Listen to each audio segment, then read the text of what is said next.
देवभूमि कहे जाने वाले हिमाचल का वो रहस्यमयी मंदिर जहां देवी को हत्या की देवी का दर्जा दिया गया है। इस मंदिर की एक गांव पर तो असीम कृपा है, लेकिन एक गांव के लोग इस मंदिर में माता के प्रकोप से डरते हुए प्रवेश तक नहीं करते। आखिर क्यों एक माता को हत्या की देवी कहा गया? हिमाचल प्रदेश के मंडी जिले में स्थित इस मंदिर का नाम है हत्या देवी मंदिर। इसके साथ ही इसे महामाया मंदिर के नाम से भी जाना जाता है। मंडी जिले के पांगड़ा गांव में हत्या देवी माता का मंदिर स्थित है। ये मंदिर साल में केवल एक ही दिन के लिए खोला जाता है। हत्या देवी मंदिर के बनने के पीछे एक पुरोहित की गलती थी। पुरोहित की एक गलती से एक राजकुमारी हत्या देवी बन गई। लेकिन ऐसा क्या हुआ था राजकुमारी के साथ कि राजकुमारी एक हत्या देवी बन गई? दरअसल मंडी जिला पहले सुकेत नाम से जाना जाता था और उस वक्त सुकेत के राजा हुआ करते थे राजा रामसेन। राजा की एक बेटी थी जिसका नाम था राजकुमारी चंद्रावती। राजकुमारी एक शिव भक्त थी। एक समय की बात है जब राजकुमारी अपने महल में ही अपनी कुछ सखियों के साथ खेल रही थी। इसी खेल में राजकुमारी की एक सखी ने पुरुष रूप धारण किया और वह खेलने लगे। तभी वहां से राजपुरोहित गुजरे और उन्होंने देखा कि राजकुमारी किसी अज्ञात पुरुष के साथ खेल रही है। इस बात की सूचना राजपुरोहित ने राजा को दे दी, जिसके बाद राजा अत्यंत क्रोधित हो उठे और उन्होंने लोकलाज से बचने के लिए राजकुमारी को अपनी शीतकालीन राजधानी पांगड़ा भेज दिया। पिता द्वारा ये कदम उठाए जाने के बाद राजकुमारी ने भी एक कदम उठाया। अपनी पवित्रता को साबित करने के लिए चंद्रवती ने रति नाम के एक विषैले बीज को एक शिला में पीसकर खा लिया और उसकी मौत हो गई। इसके बाद राजकुमारी रात को अपने पिता के सपने में आई और उन्होंने अपने पिता राजा रामसेन को बताया कि उन्होंने कोई पाप नहीं किया था और अपनी पवित्रता को साबित करने के लिए उन्होंने आत्महत्या कर ली।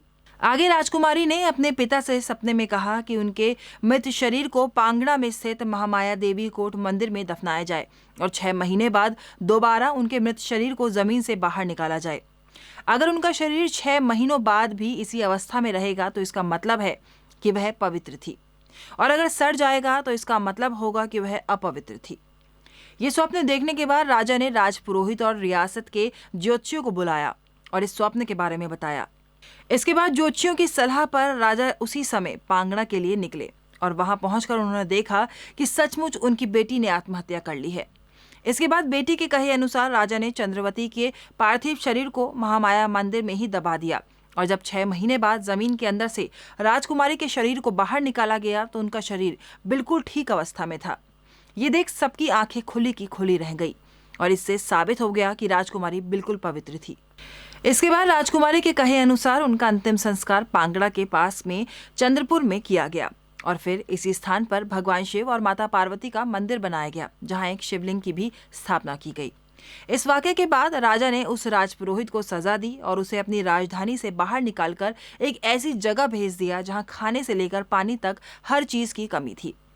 इस जगह का नाम था चुराग, जहां आज भी उस राजपुरोहित के वंशज रहते हैं जिन्हें लठूण कहा जाता है। राजपुरोहित को सजा देने के बाद भी राजा को अपने किए पर काफी पछतावा था, क्योंकि उनकी वजह से उनकी बेटी ने आत्महत्या कर ली और इसी दुख में राजा की मृत्यु हो गई। इसी के बाद से महामाया देवी कोट मंदिर के भूतल भाग में बाईं ओर एक मंदिर है जिसमें देवी चंद्रावती की हत्या देवी रूप में पूजा की जाती है। माता हत्या देवी की सुकेत राजवंश के साथ साथ इस गांव पर भी असीम कृपा है। इस मंदिर में आसपास के इलाके से कई लोग आते हैं, लेकिन यहाँ एक गांव के लोग नहीं आते। ये गांव है चुराग गांव, जहां उस राजपुरोहित के वंशज रहते हैं। इन लोगों को डर है कि कहीं माता हत्या देवी उनके पूर्वजों के कर्मों की सजा उन्हें ना दे दे।